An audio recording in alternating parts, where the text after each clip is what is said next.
Coming to you from the wacky left coast, Pacific Northwest, this is Net News Network Headline News, brought to you by the Behind the Line podcast.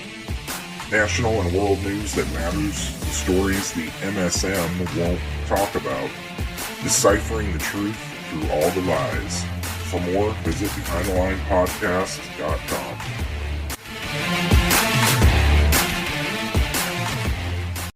Well, the crazy greeners are at it again. A recent report out by the AP says greenhouse gas emissions from the way humans produce and consume food could add nearly 1 degree of warming to the Earth's climate by 2100, according to a new study. Continuing the dietary patterns of today will push the planet past the 1.5 degrees Celsius limit of warming sought under the Paris Climate Agreement to avoid the worst effects of climate change. According to the study published Monday in Nature, climate change and will approach the agreement's limit of a 2 degrees Celsius. The modeling study found that the majority of greenhouse gas emissions come from 3 major sources: meat from animals like cows, sheep, and goats, dairy, and rice. Those 3 sources account for at least 19% each of food's contribution to a warming planet, according to the study, with meat contributing the most at 33%. Farm animals. Farm animals are going to destroy the planet. Now, I don't agree with the way these large, humongous farms handle their animals, but to believe that countries like China, India, and other Asian countries that pump all kinds of crap into the sky aren't the major source of warming, if you believe that, then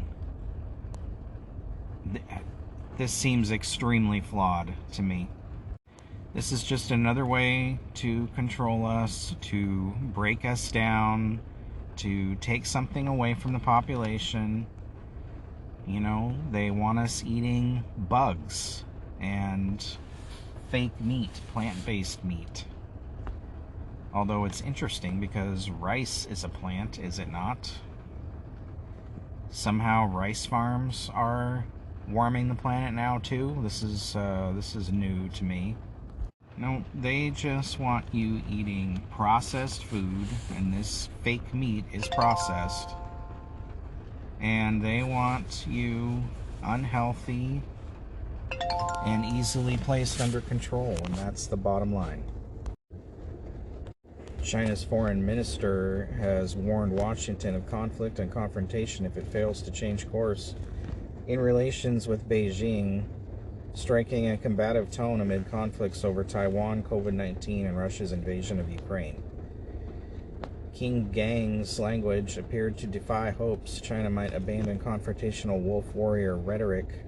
It followed an accusation by Chinese leader Xi Jinping that Western governments led by the United States were trying to encircle and suppress China. Washington's China policy has entirely deviated from the rational and sound track, Queen said at a news conference Tuesday during the annual meeting of China's ceremonial legislature. China's relations with Washington and Japan, India, and other Asian neighbors have soured as Xi's government has pursued assertive policies abroad. If the United States does not hit the brake but continues to speed down the wrong path, no amount of guardrails can prevent derailing, and there surely will be conflict and confrontation, King said at his first news conference since taking up his post last year. Such competition is a reckless gamble, with the stakes being the fundamental interests of the two peoples and even the future of humanity. On Monday, Xi accused Washington of hurting China's development. Western countries led by the United States have implemented an all-round containment, encirclement, and suppression of China, which has brought unprecedented grave challenges to our nation's development, Xi was quoted as saying by the official Xinhua news agency. In the face of that, China must remain calm, maintain concentration, strive for progress while maintaining stability, take active actions, unite as one, and dare to fight, he said. A State Department spokesman, Ned Price, said Washington wants to coexist responsibly in a global trade and political system and denied the U.S. government wants to suppress China. U.S. officials are increasingly worried about China's goals and the possibility of war over Taiwan, the self-ruled island democracy claimed by Beijing as part of its territory. Many in Washington have called for the U.S. government to make a bigger effort to counter Chinese influence abroad. Concerns about Chinese spying in the U.S. and Beijing's influence campaigns there have drawn particular concern. This is just going to continue.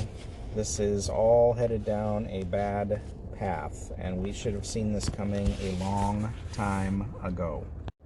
China wants to take over as the dominant world power, and the U.S. under Joe Biden is simply letting them do that.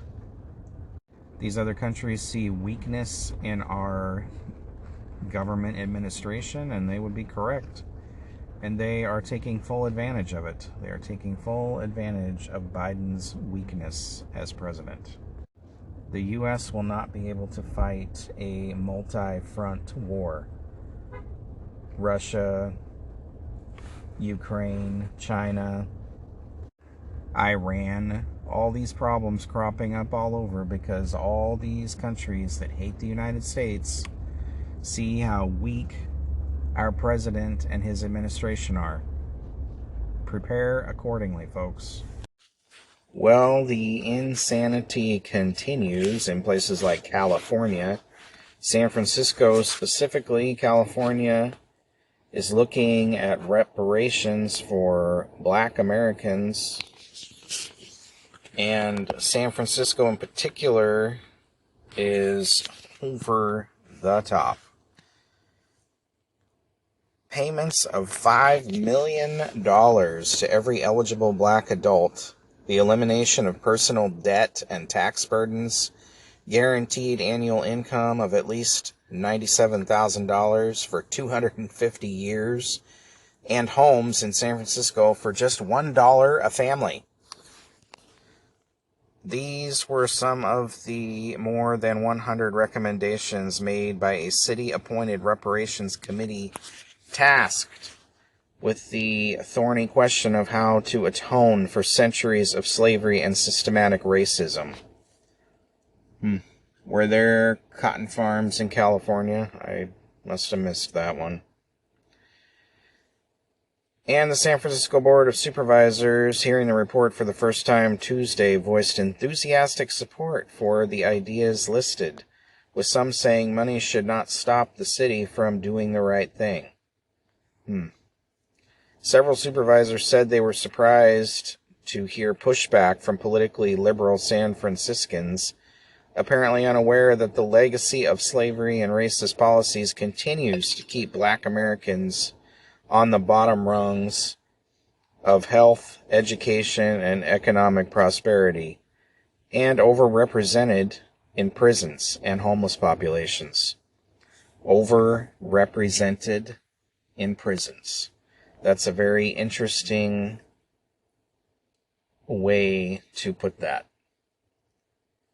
I'm sorry, but if those are the people committing most of the crimes, and you know if you're in prison in California, you've committed a serious crime because they don't lock people up who commit your everyday, average, petty crimes. So it is what it is.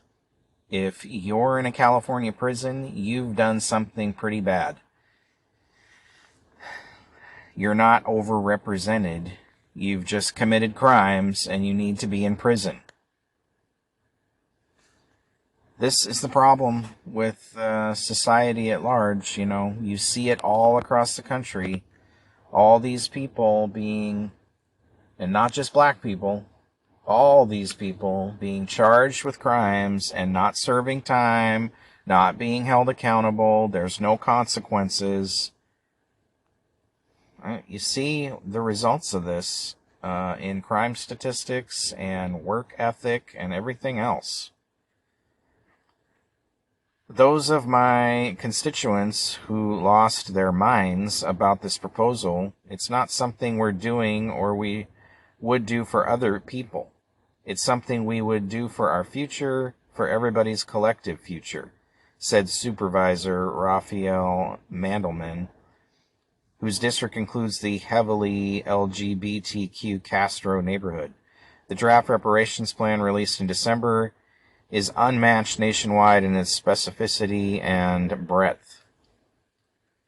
The committee hasn't done an analysis of the cost of the proposals. Oh, yeah, that's not important. But critics have slammed the plan as financially and politically impossible. An estimate from Stanford University's Hoover Institution, which per the AP leans conservative, has said it would cost each non-black family in the city at least $600,000.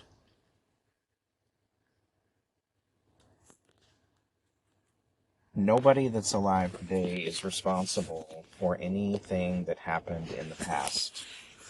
The past is the past. People need to move on. Quit living your life in the past.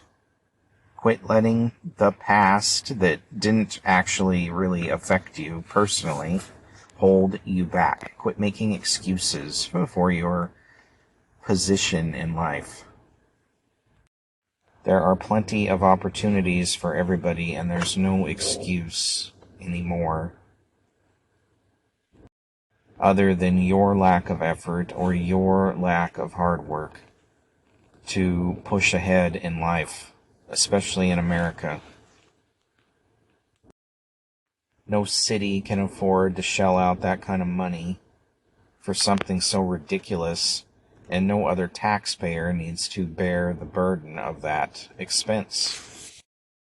And in case you were wondering why the federal government, or the FDIC, is going to bail out depositors with SVP Bank for more than $250,000 each, this could be a reason. 3 of Gavin Newsom, California governor, private wineries had been clients of the Silicon Valley Bank. Ken Klappenstein of The Intercept uncovered that Newsom's involvement with SVP extended beyond his wineries after the bank's crash. According to Klippenstein's reporting, Newsom's personal relationship with SVP went beyond the wineries. One anonymous former employee who handled Newsom's finances told Klippenstein that Newsom maintained personal accounts at SVP for years. It is unclear whether those personal accounts were still active at the time of the bank's collapse last week. If they were, Newsom could have stood to benefit directly from the Biden administration's rescue package, which will reimburse SVP account holders even if their balances surpass the $250,000 limit insured by Federal Deposit Insurance Corporation.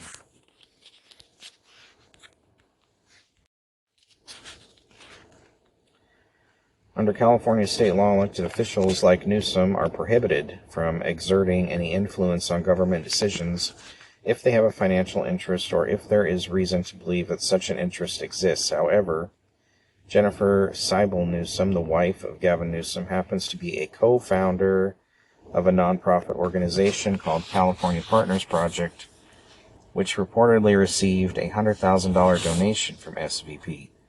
It is worth noting that the former president of the bank is listed as one of the members of the charity's board. On Monday, Newsom's office released the following statement.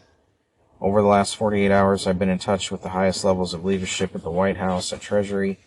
Everyone is working with the FDIC to stabilize the situation as quickly as possible, to protect jobs, people's livelihoods, and the entire innovation ecosystem that has served as a tentpole for our economy. The reported financial ties between Governor Newsom and Silicon Valley Bank, as well as his wife's nonprofit organization receiving a significant donation from the bank, raise questions about potential conflicts of interest and could potentially call into question Newsom's integrity as an elected official. Well, I think there's no question about that dude's integrity. As the governor of California, Newsom is expected to act in the best interest of the public and to avoid any appearance of impropriety. So again, corruption at the highest levels.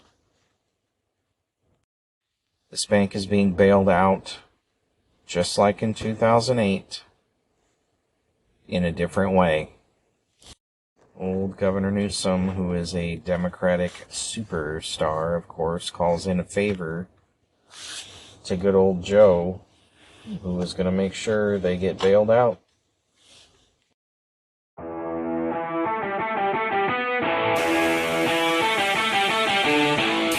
Thank you for listening to the Behind the Line podcast. If you like this broadcast, please like and share it. Please follow us on Facebook, Rumble, YouTube, Twitter, Truth Social, Telegram, Gab, Parler, and LinkedIn. You can find our podcast at BehindTheLinePodcast.com, NetNewsNetwork.net, and on Anchor, Spotify, Amazon Podcasts, Apple Podcasts, Google Podcasts, iHeartRadio, TuneIn, and anywhere podcasts can be found. Thank you for your support.